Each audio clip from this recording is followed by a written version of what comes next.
3은 마가복음 4장 26절과 32절에는 비유가 두 개가 나오죠. 하나는 자라나는 씨의 비유가 나오고 있고 30절부터는 겨자씨의 비유, 이렇게 두 비유가 등장하고 있습니다. 이 두 비유는 하나님 나라가 성장하고 자라날 때 하나님 나라는 어떤 속성과 특징을 가지느냐, 그걸 우리에게 생생히 보여주는 본문 말씀이에요. 또 우리가 이렇게 본문 말씀을 읽으면서 그 내용을 정리할 수 있지만은 설교자가 여러분 왜 필요하겠습니까? 그죠? 본문의 내용을 여러분들에게 조금 더 입체감 있게 선명하게 드러내기 위해서 설교자가 필요한 것 아니겠습니까?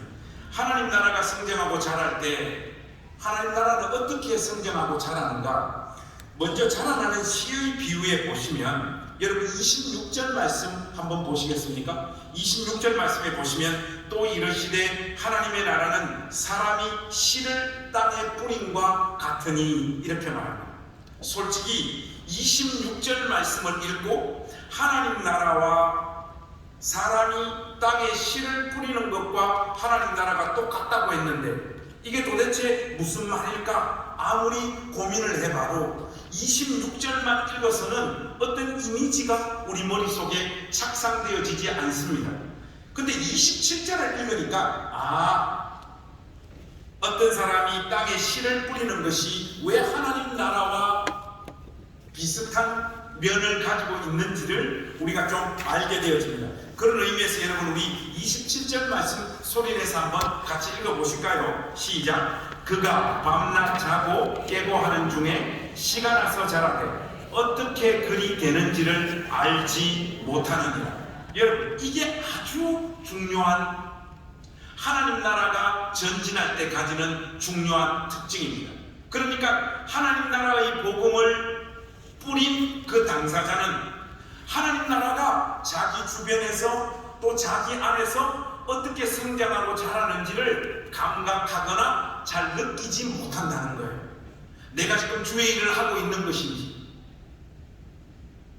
이 일을 감당함에 있어서 가지는 보람과 영광이 무엇인지, 그리고 가시적인 어떤 열매를 생생하게 확인하면서 하나님 나라는 성장하고 자라지 않는다는 것, 이것이 아주 중요한 특징입니다. 이게 오늘 우리 선생님들 가슴속에 깊이 각인이 되어져야 될 중요한 내용입니다.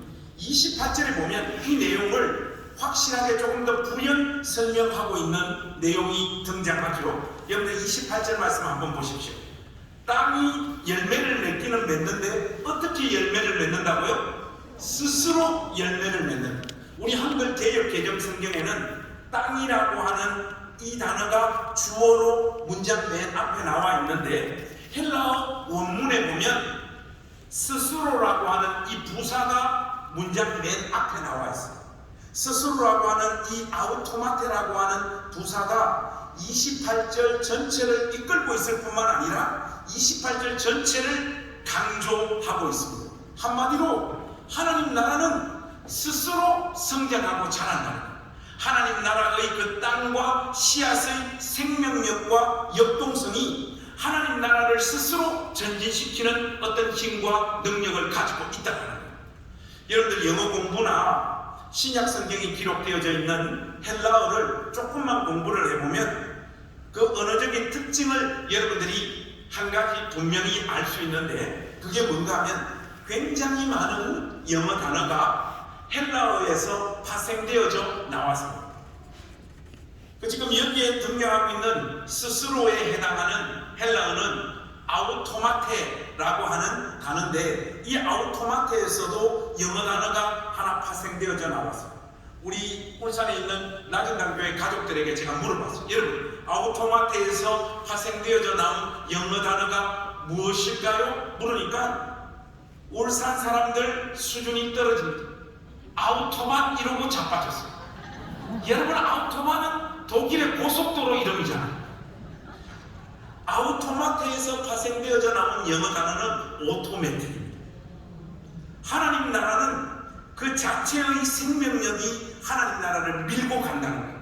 마가는 지금 인간들의 수고와 애씀과 노력과 헌신은 전혀 무가치하다, 이것을 이야기하고 있는 것은 아니지만은 하나님 나라가 성장하고 자람에 있어서 더 중요한 것은 하나님 나라의 복음 그 자체의 생명력이 더 큰 힘을 발휘한다, 그 사실을 지금 마가는 강조하고 있는 겁니다.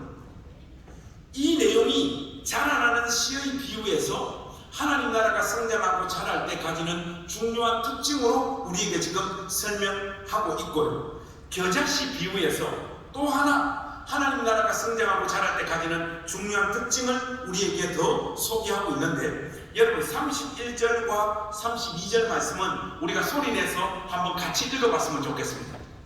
31절 32절 같이 한번 읽겠습니다. 시작. 겨자씨 하나님과 같으니 땅에 심길 때에는 땅 위의 모든 씨보다 작은 것이로되 심긴 후에는 자라서 모든 풀보다 커지며 큰 가지를 내나니 공중의 새들이 그 그늘에 깃들일 만큼 되느니라. 자, 여러분 이 31절과 32절 읽으시면서 하나님 나라가 성장하고 자랄 때까지는 두 번째 특징이 뭡니까? 하나님 나라는요, 그 첫 시작과 그 마지막이 너무나 극명한 차이를 나타내는 나라입니다. 하나님 나라의 그 첫 시작은 초라하고 보잘것없고 형편없는 모습으로 시작되어집니다. 저기에서 어떤 역사가 나타날 것인가 사람들은 대부분 기대하지 않습니다. 여러분, 우리 주님께서 이 세상에 오셔서 하나님 나라의 복음을 선포하신 장소가 어디십니까? 여러분, 효율과 능률의 측면에서 보자면 우리 주님께서 복음을 들고 어디로 가셔서 나라를 하나님의 복음으로 쪼개야지 맞습니까? 제국의 정중앙인 로마를 복음으로 쪼개버려야지 가장 효과적으로 가장 빠르게 하나님 나라의 복음이 전 세계로 퍼져갔을 것 아닙니까? 그런데 예수님의 선택은 변방 중에 변방이었던 유다 땅, 이 유대 땅, 그 유대 땅의 핵심 지역이었던 예루살렘도 아니고 변방의 갈릴리에서 하나님 나라가 가까워왔다, 회개하라고 외쳤습니다. 우리는 이 일의 최종적인 결과가 얼마나 영광스러운 결과로 마무리 짓는 것을 이미 알고 있기 때문에 예수 그리스도의 복음의 첫 시작의 모습이 대단히 영광스럽고 사람들에게 주목받는 방식으로 시작되어졌을 것이다 라고 착각하는 경향이 있습니다. 그렇지 않습니다. 우리 주님께서 변방의 갈릴리에서 하나님 나라가 가까워왔다, 회개하라라고 외쳤을 때 대부분 유대의 주류에 있었던 사람들은 그 일에 주목하지 않아 30살 조금 넘은 젊은 청년이 지금 저기서 뭐하고 있지? 하는 이런 의구심을 가졌을 뿐입니다. 그런데 그렇게 초라하고 별 볼일 없는 모습으로 시작된 하나님 나라의 복음이 한 세기, 두 세기도 가기 전에 이 동방의 작은 나라인 여기 이곳까지 그리스도의 영광스러운 복음이 침투해 들어와서 광주에 계신 우리 선생님과 하나님 말씀을 지금 전하고 있는 저도 이 예수님을 우리 생애의 구세주와 주님으로 믿고 있는 이 놀라운 결과를 만들어내고 있지 않습니다. 하나님 나라는요, 그 시작이 초라하고 별 볼 일 없는 형태로 시작되어진다는 사실을 여러분들이 꼭 기억하십시오. 제가 우리 선생님들께 삶의 옵션을 좀 드리고 질문을 하나 좀 드리고 싶은데, 자, 지금부터 우리 선생님들 교회를 개척해야 될 목회자라고 스스로를 한번 생각해 보십시오. 나는 지금부터 교회를 개척해야 될 목사다, 이렇게 여러분들 생각해 보십시오. 그랬을 때 여러분은 솔직히 예수님의 복음을 들고 어디에 가서 이 복음을 외치고 싶습니까? 이 교회 다니는 사람들에게 주관식으로 물어보면 아무도 대답 안 해요. 4천만이 기다리는 객관식으로 하겠습니다. 자, 1번 목사님, 제가 만약에 교회를 개척해야 될 목회자라면 저는 솔직히 이 복음 들고 서울 강남에 가서 한번 승부를 솔직히 걸고 싶습니다. 이게 1번이에요. 1번. 2번은 아닙니다 목사님, 저는 이름도 빛도 없이 저 변방 중에 변방, 시골 중에 시골로 가서 아무도 주목하지 않지만 그곳에 주님의 몸된 교회를 세우는 일에 내 인생을 드리겠습니다. 이게 2번입니다. 1번, 2번. 자, 여러분 옆에 사람 쳐다볼 것 없이 솔직하게 자기의 마음을 표현하면 됩니다. 목사님, 저는 솔직히 제가 교회를 개척한다면 복음 들고 서울 강남으로 가서 교회를 솔직히 한번 개척해 보겠습니다. 1번 손 한번 들고. 괜찮아요. 높이 드세요. 높이 드세요. 이런 분들은 욕망덩어리라고. 근데 뭐 여러분들의 선택이니까 괜찮아. 목사님, 저는 2번입니다. 변방 중에 변방. 사람들이 거의 살지 않는 저 시골로 가서 그리스도의 복음을 선포하는 일을 감당하겠습니다. 2번 손 한번 들어주세요. 2번. 높이 들어. 2번이 훨씬 더 많네요. 이런 사람들을 이 똥통 잡는다고 이야기해요. 사실은 가지도 않을 거면서 그냥 2번 통 잡으려고 2번을 드는 거예요. 여러분들이 어떤 삶을 선택할지 모르겠지만 우리 주님의 선택은 변방 중에 변방이었던 갈릴리, 그곳에서 하나님 나라의 복음을 선포하는 일을 시작하셨고 모든 사람들의 예상과 기대를 뛰어넘는 상상도 할 수 없는 영광스러운 결과, 큰 영향력을 가지는 그 성장들을 하나님 나라는 스스로 가지는 어떤 생명력이 이루어냈다라는 것을 저와 여러분들이 이미 잘 알고 있습니다. 이것이 하나님 나라가 성장하고 자랄 때 가지는 두 번째 특징이에요. 그리고 여러분들이 이 두 비유를 보시면 마가가 이 두 비유를 글로서 전개할 때 어떤 의도를 가지고 지금 표현하는 나름의 방식이 있습니다. 그게 뭐냐? 하나님 나라의 첫 시작도 언급을 하고 있고 하나님 나라의 최종적인 결과 그 마지막도 언급을 하고 있는데 마가는 이 중간 과정을 언급하고 있지 않습니다. 하나님 나라의 복음이 성장해가는 중간 과정을 언급하지 않고 있다. 이것은 마가가 지금 어떤 의도를 가지고 일부러 이렇게 글을 전개하고 있는 거예요. 이걸 여러분들에게 제가 어떻게 좀 설명을 드려야 될지 모르겠는데, 여러분, 저희 아들이 지금 군에 가서 군생활을 하고 있습니다. 근데 제가 요 직전에 몸담고 있었던 우리 행신침례교회 그 청년부 애들이 굉장히 짓궂은 애들이었어요. 우리 지호가 이제 군에 간다고 하니까 바깥으로 불러내가지고 밥 사 먹이면서, 김지호, 너 이제 군에 가면 죽어. 요즘 군대 편하다고 하는데 그거 다 뻥이야. 막상 가면 요즘도 패는 것도 있고 훈련은 빡시고 너 진짜 죽었다. 단단히 각오하고 갔다 와라. 형들이 밥 사 먹이고 애한테 겁을 너무 줘버리고 이 녀석이 집에 와서 입대할 때까지 밥 먹을 때나 소파에 앉아서 야구 저하고 같이 볼 때나 항상 물었던 질문이 있어요. 아빠, 군대 가면 어때? 군대 가면 힘들어? 군대 가면 도대체 무슨 일이 있어? 계속해서 애가 두려움을 가지고 묻더라고요. 여러분, 보통 이때 면제를 받았거나 육방을 다녀온 아빠들이 군생활에 대해서 거품을 물고 애한테 이야기를 해요. 그러나 저처럼 현역으로 최전방 육사단에서 군생활을 마치고 온 정통 군인 출신 아버지는 아들에게 긴 말을 하지 않습니다. 아빠, 군대 가면 어때? 무슨 일이 있어? 다녀와. 이 말은 무슨 말입니까? 넌 이제 죽었다 이 말입니다. 마가가요, 하나님 나라의 복음을 우리에게 소개하면서 그 성장과 전진에 있어서 첫 시작을 언급을 하고 마지막도 언급을 하고 있는데 중간 과정을 언급하지 않고 있는 것은 하나님 나라가 성장하고 자라는 동안 이 하나님 나라의 복음을 향하여 엄청난 시련과 핍박과 공격이 떨어지게 될 거라는 걸 간접적으로 이야기하고 있는 겁니다.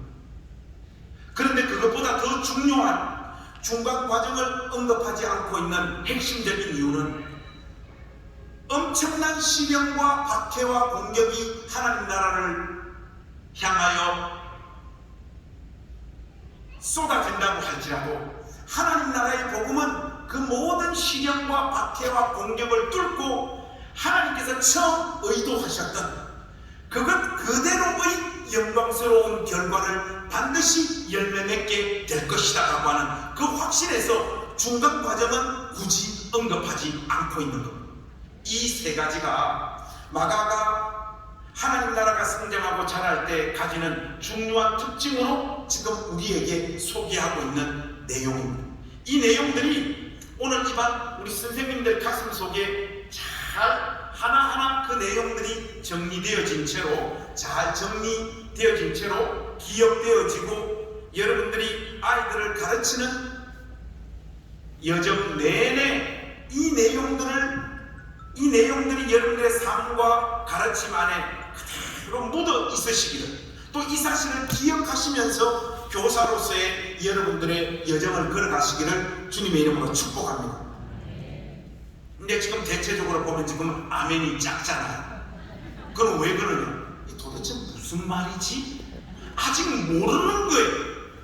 제가 이렇게 쉽게 자세히 설명을 들었지만은 그게 도대체 무슨 뜻이지? 긴가민가합니다. 지금 아멘 하신 분들도 뭣도 모르고 하는 거예요.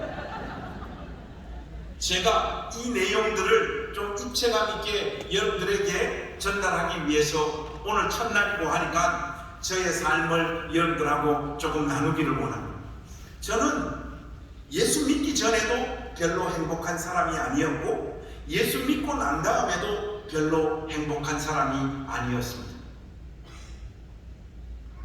여러분들은 대부분 다 어떻습니까? 예수 믿기 전에는 행복하지 않았는데 예수님을 믿고 나서 나는 행복한 사람이 되었다. 이렇게 다들 이야기하시죠. 근데 그 대부분 다 뻥이잖아요. 예수 믿고 살아가는 우리 삶의 고통과 아픔, 시련과 답답함, 막막함, 그 현실을 생생히 마주하는 사람들이 늘 웃고 기뻐하면서 신앙의 여정을 통과하는 사람들보다 훨씬 더 많습니다. 제가 여러분들의 피부 색깔이나 얼굴 표정을 이렇게 보니까 행복한 사람들이 사실은 별로 없습니다. 저는 이제 예수 믿기 전에 행복하지 않았던 이유는 전형적인 역기능 가정 속에서 저는 태어났어요. 아버지가 노름 중독, 알코올 중독, 폭력 중독. 그래서 제가 이남 삼녀의 막내였는데 우리 누님들 인생, 형님의 인생이 아버지로 인해 가지고 다 엉망진창이 되어 버렸습니다. 심지어 아버지는 자신의 노름 미천을 마련하기 위해서 우리 누나들 3명 있는데 하나는 부산으로, 하나는 포항으로, 하나는 대구로 다 초등학교 졸업하자마자 식노살이를 보내버렸어요. 우리 누님들은 중학교가 뭔지를 다 모르는 사람들입니다. 아버지는 딸들이 식노살이 해가지고 매달 주인집으로부터 받는 그 월급날 되면 그 집으로 가서 아버지가 직접 그 돈을 챙겨서 그 돈을 가지고 한평생 노름을 하고 술을 마시고 사시다가 허무하게 죽으셨어요. 그것으로 인해서 우리 누님들의 인생은 엉망진창이 되었고요. 저 바로 위에는 우리 형님이 계신데 우리 형님은 이제 남자라고 중학교를 보냈는데 중학교 2학년 때 집에 있는 돈 가지고 가출을 해가지고 서울로 가버렸어요. 그리고 그 길로 우리 형님은 한평생을 조직폭력배로 살다가 지금은 나이가 많아가지고 현역에서 은퇴해 있는 상황입니다. 우리 어머님의 인생은 어떻겠습니까? 아버지가 돈을 안 버시고 한평생 그렇게 살다 보니까 새벽 4시면 일어나서 새벽 시장에 가서 한평생 가정경제를 위해서 자기 전 인생을 다 쏟아붓다가 고생만 하시다가 어머니 역시 돌아가셨죠. 그 집의 막내 아들이 저입니다. 2남 3년대. 그래도 제가 우리 집에서 제일 똑똑했어요. 믿습니까? 그 뭐 아멘 해봐야 아무짝에 소용도 없는 거예요. 여러분, 보통 이런 집안의 이 막내가 어떤 길을 갈 것 같습니까? 1번, 독한 마음으로 열심히 공부했을 것 같다. 1번은 불가능한 거예요, 여러분. 제가 이 단칸방만 아버지 밑에서 30몇 번 이사를 다녔는데, 저녁 6시만 되면 아버지는 바깥에서 하루 종일 술 드시고 놀아 마시다가 밤 되면 그 아저씨들 그대로 데리고 와가지고 우리 집은 저녁 6시, 7시부터 새벽 2시까지 1년에 300일 이상 노름판으로 바뀌었어요. 학교 갔다 오고 어머니 장사하고 저녁에 돌아오면 어머니하고 저하고 누울 공간도 없었어요. 그렇게 저는 저의 초등학교 시절, 중고등학교 시절을 그렇게 다 보냈습니다. 이런 환경 속에서 어떤 아이가 공부를 할 수 있겠습니까? 저도 비슷했죠. 그래서 뭐 초등학교 6학년 때 백화점 같은 데 가서 물건 훔치고 돈 훔치고, 지금도 이제 기억이 생생한데 울산 주리영 백화점 맞은편에 있는 중앙시장 진흥 슈퍼마켓이라고 테니스 가방 들고 들어가서 한 방에 초콜릿 300개 틀어가지고 나오다가 현장범으로 붙잡혔어요. 근데 나이가 어리고 초범이라고 훈방 조치돼가지고 집에 가야 되는데 누님들 다 그때 시집가고 오고 어머니 한글을 모르시니까 와봐야 진술서를 쓸 수는 없고 아버지 술 드셔가지고 지금 경찰서 오실 수가 없고, 그래서 우리 형님이 저를 데리러 갔어요. 형님이 진술서 쓰고 담임 선생님 손에서 저를 이렇게 인계를 하면서, 그래서 저는 이제 형님이 따라와 해서 형님이 저를 데리고 간 곳이 제가 성장하고 자랐던 울산시가 우정동 동네 우물가, 거기로 저를 데리고 가더만 쌍놈의 새끼 옷 다 벗어 이러더라고요. 안 그래도 무서운데 옷을 다 벗어. 형님은 지금 현역 깡패잖아요. 옷을 다 벗으니까 형님이 우물가에서 바가지에 물을 한 바가지 길로 올리더만 제 몸에 물을 확 뿌리시더라고요. 몸에 물이 닿으니까 안 그래도 추운데 더 춥잖아요. 오돌오돌 이렇게 뜨는데 형님이 준비한 비장의 카드가 뭔가니까 전기줄 아시죠? 이렇게 전기줄, 이걸 손에 감고 저를 두들겨 패는데 욕하면서 두들겨 패고 욕하면서 두들겨 패고 한 3시간을 그렇게 두들겨 패더라고요. 형님이 3시간을 그렇게 두들겨 패더니 형님 입에서 나온 말 한마디가 저의 인생을 바꿔버렸어요. 형님이 그렇게 실컷 두들겨 패고 훈계하시더니 저한테 하는 말이, 이 새끼 내일부터 교회 안 가면 때려 죽인다는 거야. 아니 지도 안 가는 교회를 왜 나보고 교회를 가라고 하는. 그리고 우리는 뭐 사돈에 팔촌에 예수 믿는 사람이 아무도 없는데 교회가 뭔지 내가 어떻게 알아요?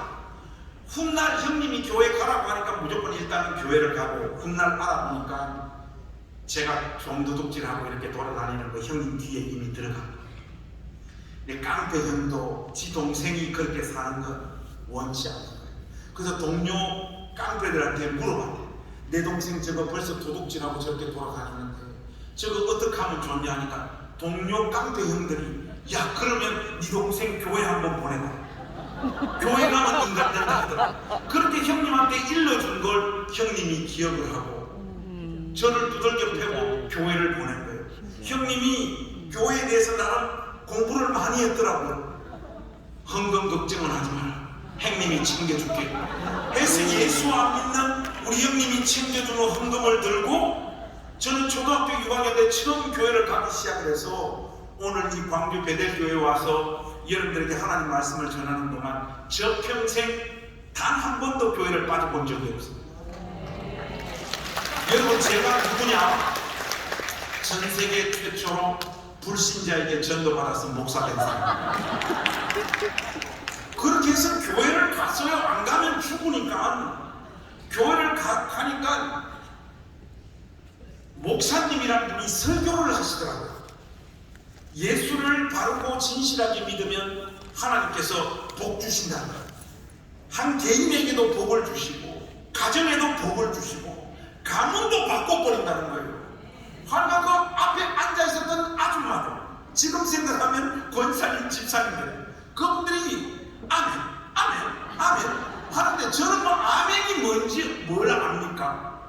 믿음이 뭔지 뭘 압니까? 그래도 어린 저의 마음에 어떤 생각이 드는가 하니까 설마 목사님이 구라를 치겠나? 이런 생각이 들겠네.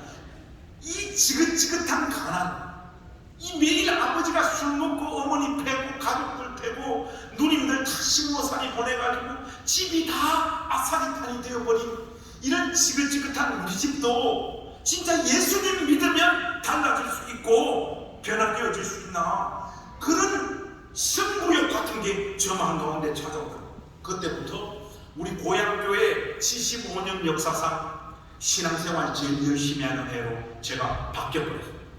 교회에서 하는 모든 예배를 저는 빠져먹은 게 없어요. 중학교 때부터 고등학교 졸업해서 신학교 갈 때까지 저는 새벽 기도에도 한 번도 빠져본 적이 없어요. 수요 예배, 금요 예배, 주일날 모든 예배란 예배, 내가 소속 안 돼 있는 기관 예배도 뒤에 가가지고 다 앉아서 다 들었어요. 여러분, 저도 여러분들처럼 교회학교 선생님 출신인데 제가 어떻게 교회학교 선생님이 됐느냐? 선생님도 아닌데 계속해서 그 예배를 가니까 부장 집사님이 미안해서 그러면 니도 선생해라. 그래서 선생된 사람은 누구라죠? 그렇게 열심히 예수를 믿으니까 목사님 설교가 조금씩 들리면서 은혜를 경험하게 된 거예요. 저같이 엮이는 가정 출신 애들이 은혜를 받으면 그 감격이 크잖아요. 여러분, 소위 말하는 뭐 개대신앙, 모태신앙 사람들은 자기가 지금 믿고 있는지 안 믿고 있는지도 잘 모르잖아요. 저처럼 그러나 이런 엮이는 과정 속에서 예수님 만난 사람은 대단한 감격이 있잖아요. 그리고 우리 시대 때는 뭔가 이 받은 은혜가 크면 주의 종이 되는 것으로 하나님을 향한 그 진심을 표현하는 시대였어요. 저는 목사가 되는 것이 뭔지도 모르고 주님, 하나님 말씀을 전하는 목사가 되겠습니다. 덜컥 저도 서원을 했죠. 그리고 열심히 신앙생활을 했어요. 그리고 시험을 치면 누구나 다 합격하는 신학교에 저도 합격을 했어요.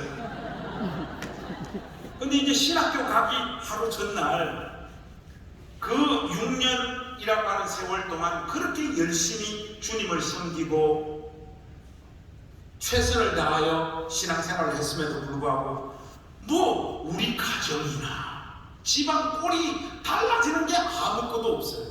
큰 불만은 아니었지만은 저의 마음에 의구심이 있었던 것은 사실이에요. 그래서 우리 교회 목사님에게, 목사님, 우리 교회에서 신앙생활 제일 열심히 하는 애가 누굽니까? 하니까 우리 교회 애들부터 시작해가지고 어른들까지 다 포함해서, 아니 내 목회 인생에서 관성이 너만큼 이렇게 신앙생활을 열심히 하는 애를 보지를 못했다.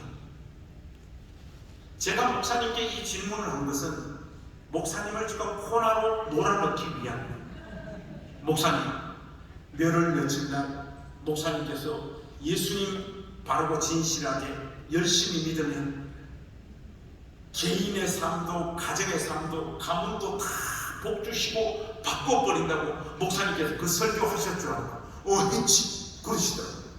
근데 목사님, 저는 목사님 목회 여정에 제일 신앙생활 열심히 하는 애고 그걸 목사님께서도 인정하실 만큼 이렇게 열심히 예수 믿는데 왜 우리 집과 저는 아무런 복도 안 받고 달라지는 게 없습니까? 당돌하게 목사님께 딱 물었죠. 여러분, 이건 지금 바둑으로 치면 목사님은 지금 완전 외통수에 딱 갇힌 거예요. 빠져나올 수 있는 방법이 없어요. 그런데 이걸 목사님은 빠져나가더라고요. 관성아, 하나님의 때가 있어.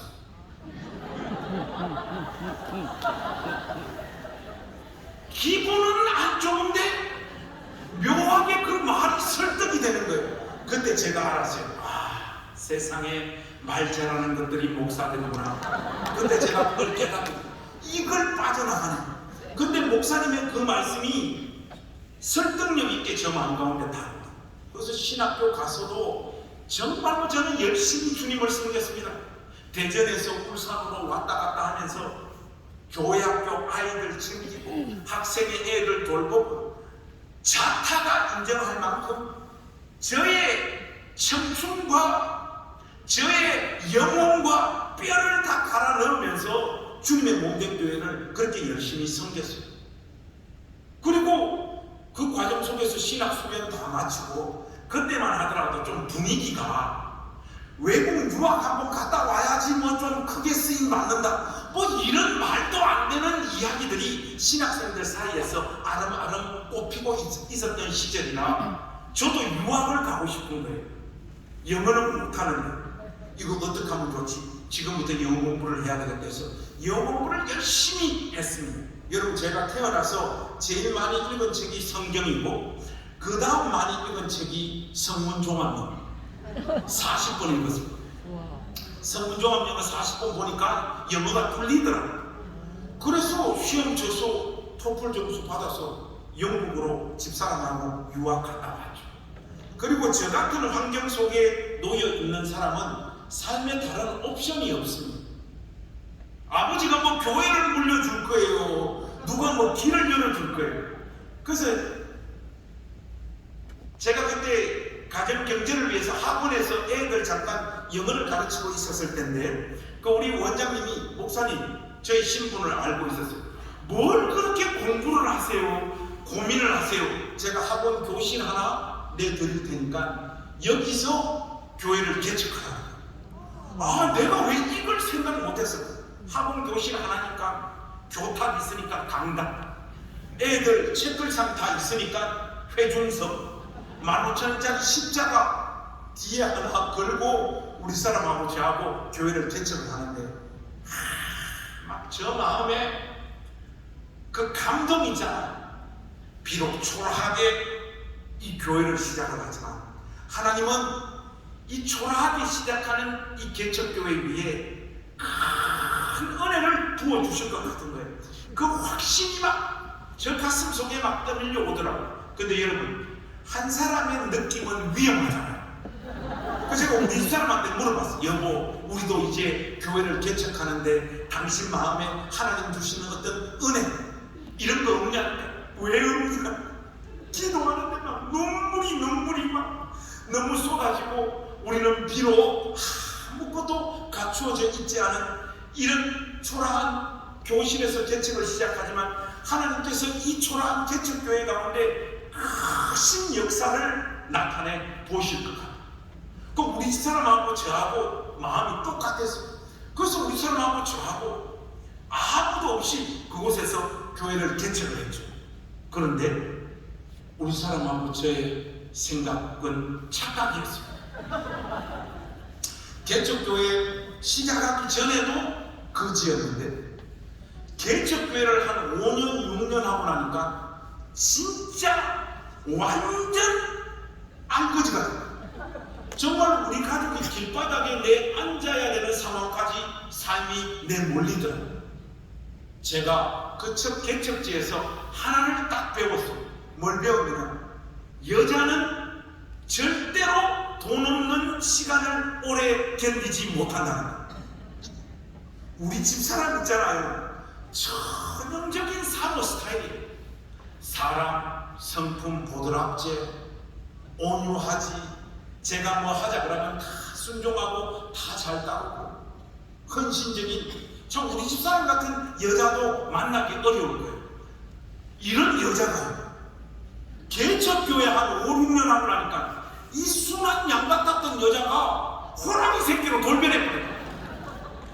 제가요 그 첫 개척지에서요 저의 바닥을 확인을 했어요. 저는 그때까지만 하더라도 제가 주님 진짜로 사랑하고 목사니까 스스로 나름 신앙은 굉장히 좋은 사람인 것처럼 그렇게 생각했는데 여러분 개척교회 한 5, 6년 하면서 그런 열매가 없는 그 상황이 되니까 일단은 경제적으로 어려워지기 시작하죠. 진짜 본 모습이 막 나타나더라고요. 내보다 본 모습이 더 많이 나타났던 사람이 우리 집 사람이야.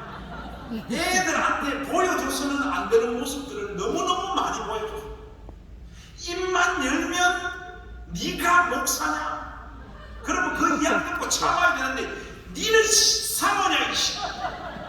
이혼하자. 우리는 잘못 만났다. 그러면 우리 애들 울고 불고 인격이고 신앙이고 여러분 돈이 없다 보니까요.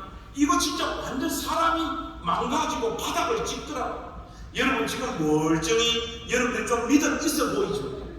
그게 믿음의 힘이 아니라 돈의 힘일 가능성이 많아요. 진짜 바닥 한번 찍고 나니까 본 모습이 막 드러나. 하나님 앞에 엎드려 울며 기도했던 날도 많았어요. 밤을 새워가며 밥 굶고 하나님 은혜를 부어주십시오. 한 번만 이 손을 잡아주십시오. 그래도 하나님은 안 나타나. 저의 목회 커리어 중에 제일 수치스럽고 부끄러운 게 뭐냐면 너무 그 개척교회의 현실이 고통스러워서 그 개척교회를 포기해버렸다. 그 가족들 한 20, 30년 모였던 우리 가족들 포기하고 우리 사람하고 저는 목회지를 옮겼어요. 뭐 대단한 목회지로 옮긴 거 아니고 사택을 제공해 준다는 교회로 도시 빈민들 모여 사는 할머님들만 모여 있는 곳으로 갔어요. 사택 때문에. 부임해서 가니까 처음에는 뭐 사례비도 150만 원 주시고 뭐 사택도 좋은 곳이라고 해서 갔는데 사택이 좋은 곳이 아니야. 지하 사택이야. 계단 열리고 간 밑으로 내려가면 지하 사택이 있어. 그리고 우리 할머님들 뭐 다 60, 70된 할머님들밖에 없고 남자 성도는 한 명도 없더라고요. 처음에 부임해서 가니까 그래도 얼마나 열심히 설교를 했겠습니까? 젊은 목사니까 하면 뭐예요? 설교 한 10분만 지나면 할머니들 다 주무시는데. 근데 여러분 그것도 한두 번 당해야지 한 두 달, 세 달 계속 당하니까 마음속에 어떤 생각이 들어요? 설교 준비가 무슨 소용이 있나? 이번 주는 그냥 준비 안 하고 대충 해버리자 해가지고 한 번은 설교 준비 안 하고 강단에 올라갔어요. 그 평상시 대충 알고 있는 내용으로 설교를 했어요. 아, 또 그날은 또 다 은혜를 받네. 이 사람이 미치겠는 거예요. 이건 뭐 어떻게 목회를 해야 되는지는 모르겠는 거예요. 할머님들 한 주에 다 헌금 내시면 우리 교회 평균 헌금 액수가 7만 원에서 8만 원. 8432. 목사님 알아서 마음대로 다 쓰세요.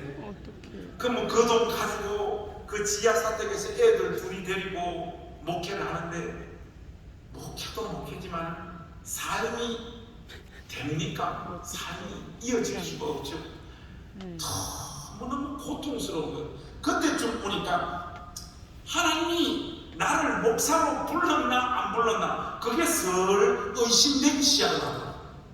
주님은 나를 안 부르셨는데 나 혼자 스스로 셀프 안수를 주고 목사가 된 사람인 것처럼 저 자신의 신세가 그렇게 처량하게 느껴지기 시작을 하더라고요. 그런 현실들을 견디는 것도 어려웠는데 지하 사택이요. 여름 되니까 장마가 치니까 우리 아들은 그걸 홍수라고 표현을 하는데 장마가 막 치기 시작을 하니까 지하 사택이 다 침수가 돼요. 무릎까지 지하 사택이 다 잠겨버려요. 여러분 혹시 영화 기생충 보셨습니까? 거기에 보면 지하 사택이 다 잠기잖아요. 세간살이, 옷, 책 다 엉망진창이 돼버려요. 1층 창문 너머로 막 지하 사택으로 물이 흘러 넘쳐가지고 내려오는데 감당이 안 돼요. 그런데 1층 창문을 넘어서 오는 물을 막아내는 방법을 알아냈어요. 근데 여러분 안 되는 거는 뭔가 하면 저쪽 뒷문에서 바닥에서 올라오는 물 있잖아요. 그거는 실시간으로 퍼내는 방법밖에 없어요. 사랑하는 광주에 있는 통합적 우리 선생님들, 하나님은 주로 비를 언제 내리십니까? 낮에 내리십니까? 새벽에 내리십니까? 제가 그때 알았어요. 하나님은 우리 스타일이 아니에요. 새벽에 주로 비를 내리고 장마가 억수같이 비가 쏟아지면 우리 집 사람하고 딸내미는 안 일어나요. 결국 아들 초등학교 6학년이었는데 저하고 둘이 일어나서 1층 창문 막고 바닥에서 올라오는 물 퍼내기 위해서 다라이 옆에 하나 갖다 대고 둘 다 쓰레받기 가지고 실시간으로 떠담고 날라서 화장실에 버리고 이걸 반복해야 돼. 그러면 새벽 1시, 2시 계속 해야 돼. 우리 지호가 그때 6학년이었는데 아빠 나는 내일 학교 가야 되는데 지금 좀 그만하면 안 될까? 어떡해. 이 새끼 아빠는 좀 이따 새벽 기도해야지. 계속해. 우리 둘이 새벽이 다 밝아올 때까지 지호하고 저하고 그 나라에 물 부담아가지고 화장실에 갖다 버리고 우리 지호는 아빠 우리 집은 홍수 나면 계속해서 일해야 돼. 계속해서 일해야 돼. 지호야 방법이 없어. 근데 그렇게 여름이 가고 나면 우리 지하 사태는 곰팡이가 도배가 돼요. 아침만 되면. 그럼 우리 집 사람은 아침에 일어나서 새벽 기도 갔다 와서 제일 먼저 하는 게 뭔가 하면 걸레가지고 지하 사태 곰팡이 닦아요. 애들은 폐렴을 달고 살고 뭐 다른 삶의 옵션이 없으니까 그렇게 살았죠. 목회 현실과 경제적인 어려움들은 계속해서 그렇게 떠밀려 오고. 근데 여러분 제일 힘든 게 뭔가 하니까 여러분 영화 기생충에 보면 그 집 화장실이 지하에서 제일 높은 곳에 화장실이 있죠. 이것도 있잖아요. 수세식 화장실은요 어느 정도 높아야지 화장실을 설치할 수 있지. 우리 사택처럼 계단 17칸 미치면요 화장실을 만들 수가 없어요. 우리 사택에는 화장실이 없어요. 우리는 화장실 가려면 계단 17칸 올라가서 교회 문 열고 바깥으로 나가면 동네 입구에 공동 화장실까지 우리는 일본을 나가서. 여러분 그게 얼마나 고통스럽고 힘든지 몰라요.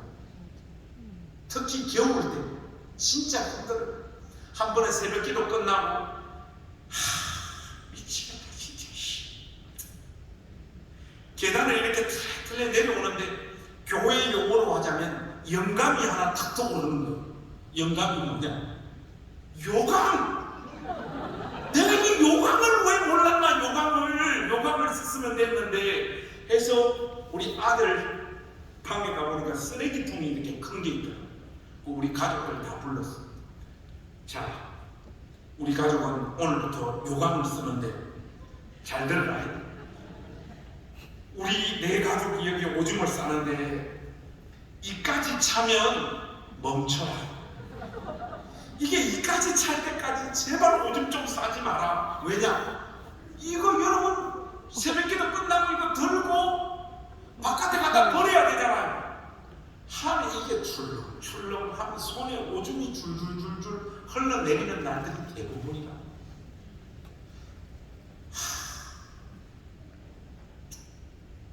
도저히 더 갈 수가 없는 거예요.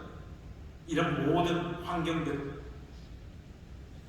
그때 어머니가 살아계셨을 텐데 우리 어머니는 예수님을 아주 늦게 인생에 황혼이 왔을 때 믿고 집사님으로 사시다가 돌아가셔서 교회가 뭔지 잘 몰랐어요. 근데 제가 이쪽 교회로 이렇게 부임해 갔다고 어머니가 주일 저녁만 되면 울산에서 전화가 왔어요. 고향식 관성아 이번 주에는 손님들 많이 왔나? 엄마 손님들 많이 왔다. 우리 어머니 하시는 말씀은 내가 너를 낳아서 기른 장본인인데 관성아 니는 목사 스타일 아니다. 니는 노가다 스타일이다. 엄마 죽기 전에 니 정상적으로 돈 벌어서 애들 공부시키고 애들 기르는 모습 한 번만 보여주면 안 되겠나? 우리 어머니 막 우시는. 저도 그쯤에서는 이제 더 이상 갈 수가 없다. 저는 초등학교 6학년 시절부터 목사가 된 그 시절까지 한 번도 뒤를 돌아본 적이 없어요. 그 누구보다 누구보다 열심히 주님을 섬겼고 우리 주님께서 피로 값주고 사신 교회를 위해서 저의 삶과 인생을 다 드렸어요. 그런데 저의 삶과 인생에는 좋은 날이 없었어요. 쉽게 말해서 하나님께서 은혜 베푸시는 사역을 통한 어떤 열매를 보여주시는 이런 것들이 없었어요. 그래서 늘 다툼과 갈등과 고민과 번민 속에 도대체 예수 믿는 보람과 즐거움과 영광이라는 게 뭘까? 저도 그런 게 있는 것처럼 말을 하고 그렇게 흉내내면서 살았지만은 저의 속은 제가 속일 수 없잖아요. 그렇게 해서 우리 집사람하고 저하고 목회를 마무리 짓고 여기서 그만하자. 이건 우리 길이 아니다 하고 그 교회를 사임하고 울산에 내려가서 노동자로 살려고 절차를 밟았죠. 그 어간쯤에 우리 지호가 다녔던 학교가 우리가 도시 빈민들 모여 사는 동네였기 때문에 초등학교가 하나 있었는데 5학년 하나급, 6학년 하나급. 이제 곧 있으면 이제 폐교 직전에 있는 그런 학교에 우리 아들 딸이 다녔는데 우리 지호가 6학년 때 교장 선생님이 하루는 저한테 전화가 왔어요. 목사님, 아들 지호가 아주 글을 잘 씁니다. 그러더라고요.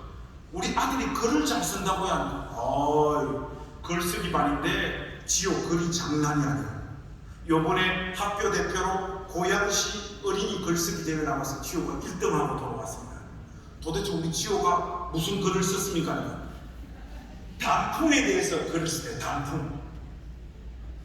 단풍이 이렇게 빨갛게 물들어가지고 떨어지는 장면을 착상을 해가지고 시를 썼는데 뭐 한많은 인생이 가슴에 피눈물을 안고 그의 생을 마감한다. 우리가 초등학교 6학년 새끼가 이렇게 시를 이런 환경 속에서 살면 애가 이렇게 망가지는구나. 저는 그게 그렇게 느껴지더라고요. 그게 저의 삶이 다 무너져가는 상황에 우리 아들이 글 좀 잘 쓰는 게 무슨 위로가 되겠습니까? 근데 우리 지호가 한 번은 며칠 한 달 지났나? 아빠, 나 고양시 어린이 대표로 경기도대회 글쓰기 대회 나간다는 거야. 근데 경기도 시군 전체에서 글 제일 잘 쓰는 초등학교 애들끼리 모아서 장원 뽑는 때 자기가 고양시 대표로 나간다. 고양시에서 2명 나가는데 자기 1명 대표라는 거야. 아버지는 아들에게 꿈도 심어줘야 되지만 현실도 가르쳐줘야 돼. 김지호, 니 잘 들으래. 니 임마, 니 글 잘 써가지고 니가 고양시에서 1등 한 게 아니야. 너 학교가 불쌍하기 때문에 상을 하나 배정한 거야. 니 임마, 그리고 경기도대회 거기는 장난이 아니다. 그 규모가 대치동 학원가에서 논술 훈련 집중적으로 받는 교수님, 선생님 아들 다 온다. 무엇보다도 우리가 싫어하는 큰 교회 목사님 아들, 딸들 다 나온다. 니 나가가지고 거기서 뭐 상 탈 수 있을 것 같아 하니까 아빠 여기가 이렇게 큰 대회야. 큰 대회지. 그러니까 지호야 현실을 직시하고 딴 애들 다 학교 가는 날 너는 그냥 시험 치러 가는 거니까 아빠가 10,000원 줄 테니까 떡볶이 사 먹고 잘 놀다가 와. 아빠가 지금 하는 말 따라해.